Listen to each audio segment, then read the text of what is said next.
ভাগবতে পাওয়া যায় না, যাকে গীতায় পাওয়া যায় না, যাকে শুধুমাত্র বেদেই নাকি পাওয়া যায়। এই কৃষ্ণ নাকি কোনো অসুর কৃষ্ণ। বেদে নাকি এই কৃষ্ণকে ভগবান বলা হয় নাই, তাকে নাকি অসুর কৃষ্ণ বলা হয়েছে।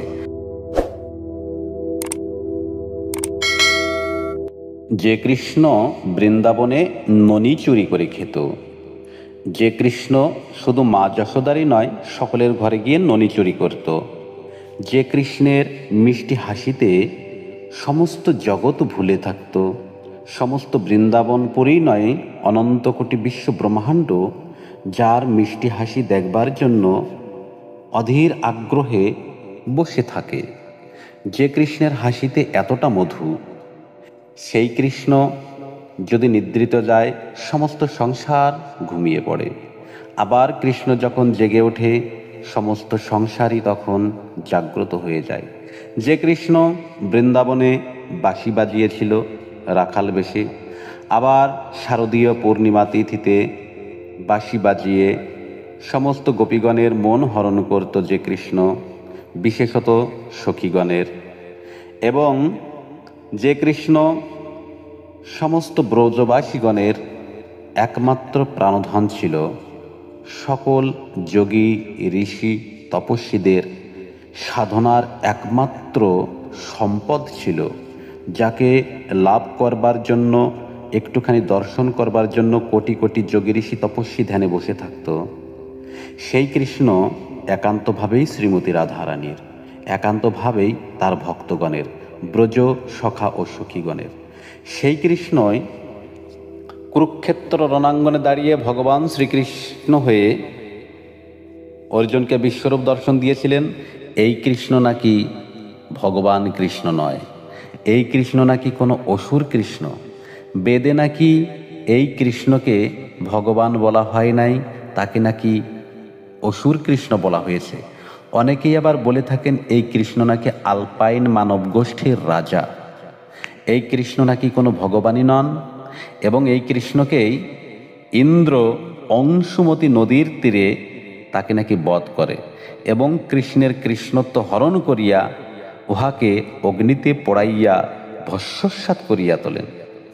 সেই কৃষ্ণই নাকি এই অসুর কৃষ্ণ, যাকে ভাগবতে পাওয়া যায় না, যাকে গীতায় পাওয়া যায় না, যাকে শুধুমাত্র বেদেই নাকি পাওয়া যায়। কিন্তু অনেকেই আবার বলে থাকেন এই কৃষ্ণ মূলত ভগবান কৃষ্ণ নন, ইনি হচ্ছেন দাপর যুগের সবথেকে বড় ষড়যন্ত্রকারী। এই কৃষ্ণের জন্যই নাকি কুরুক্ষেত্র রণাঙ্গনে এই মহাসংগ্রাম হয়, সবথেকে ভয়াবহ রক্তক্ষয়ী যুদ্ধ হয়। তাই এই কৃষ্ণকে অনেকেই ভগবান বলে স্বীকার করতেই চান না। এই নিয়ে বহুদিন ধরেই বৈদিক যুগ থেকেই নানা তর্ক বিতর্ক চলে আসছে। অনেক যোগী ঋষি তপস্বী, তাদের মধ্য দিয়েও তর্ক বিতর্ক, আবার ঐতিহাসিকগণের মধ্য দিয়ে বিতর্ক, এবং বর্তমান সমাজেও এই কৃষ্ণকে নিয়েই অনেক তর্ক বিতর্ক চলে আসছে। জানি না এই তর্ক বিতর্কের শেষ কোথায়। তবে আজকের এই ভিডিওতে অবশ্যই জানতে পারবেন কৃষ্ণ আসলেই ভগবান না ই কৃষ্ণ অসুর। তাহলে চলুন আজকের ভিডিওটি আরম্ভ করা যাক।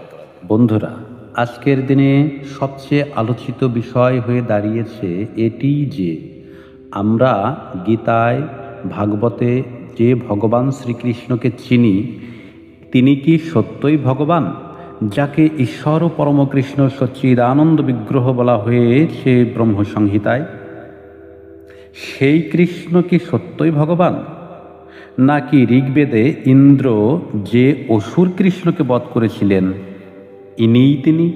অর্থাৎ কৃষ্ণ কি অসুর নাকি স্বয়ং ভগবান?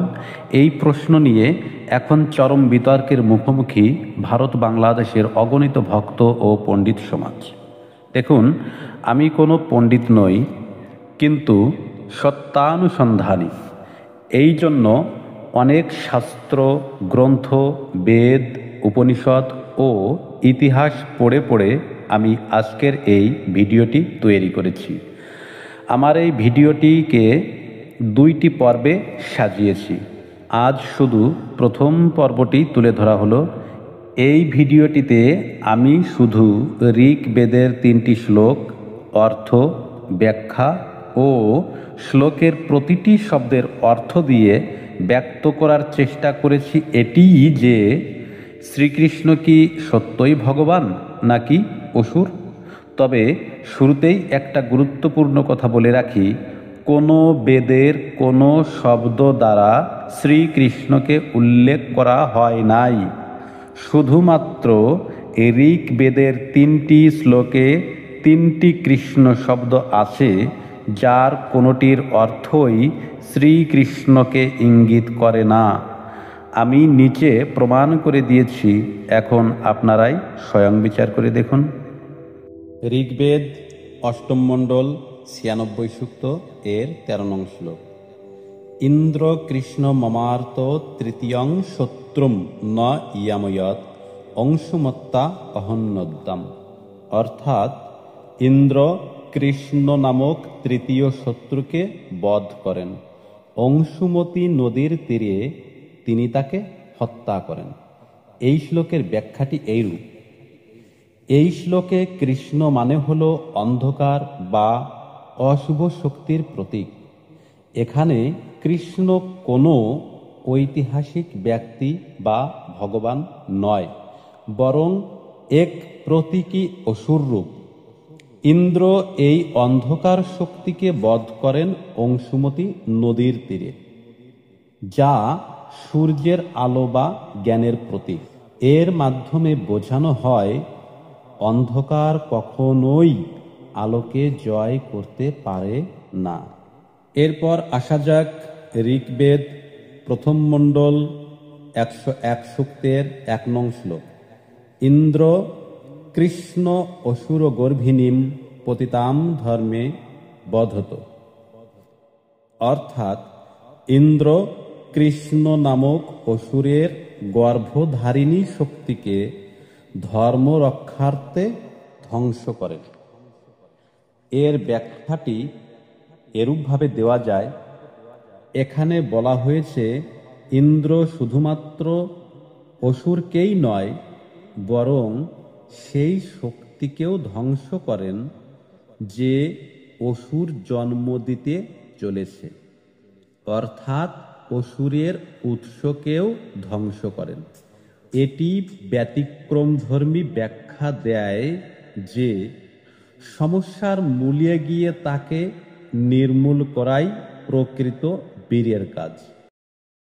ধর্ম রক্ষার্থে শুধু যুদ্ধ নয়, মূল অশুভ চিন্তার উৎপত্তিকেও ধ্বংস করাও প্রয়োজন। এরপর আসা যাক ঋগ্বেদ 1ম মণ্ডল 130 সূক্ত এর 8 নং শ্লোকে। হে ইন্দ্র, কৃষ্ণান অসুরান কালীন ত্বচম উৎকৃষ্ট অংশুমত্তা নদী তটে বধ করো।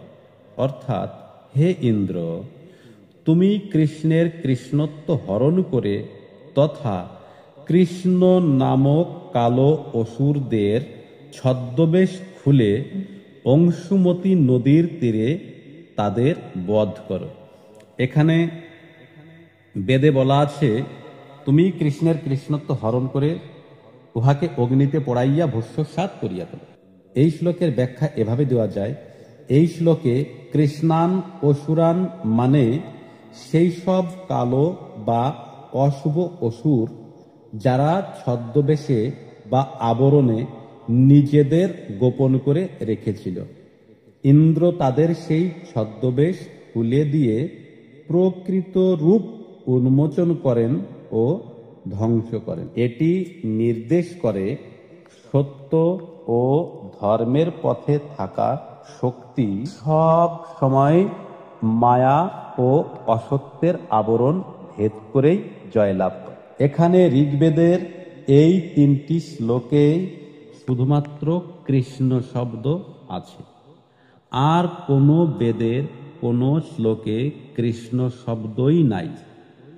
আর এই 3টি শ্লোকে যে কৃষ্ণ শব্দ আছে তার সম্পর্কে তো বলা হয়েও গেল। এখন বেদের এই শ্লোক থেকে তো এটা প্রমাণিত হলো না যে কৃষ্ণ অসুর। তাহলে যারা কৃষ্ণকে অসুর বলে থাকেন তারা কেন বলেন এই কথা? পারলে ভগবান বলে স্বীকার করে শ্রীকৃষ্ণকে ভগবান বলে ডাকবেন।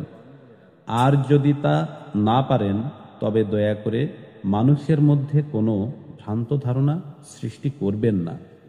এবার চলুন শ্লোকগুলোর প্রতিটি শব্দের অর্থ কি তা জেনে নেওয়া যাক।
যদি ভিডিওটি আপনার নিকট একটুও ভালো লেগে থাকে তাহলে লাইক, কমেন্ট, শেয়ার করবেন আর দয়া করে চ্যানেলটিকে সাবস্ক্রাইব করে সাথেই থাকবেন।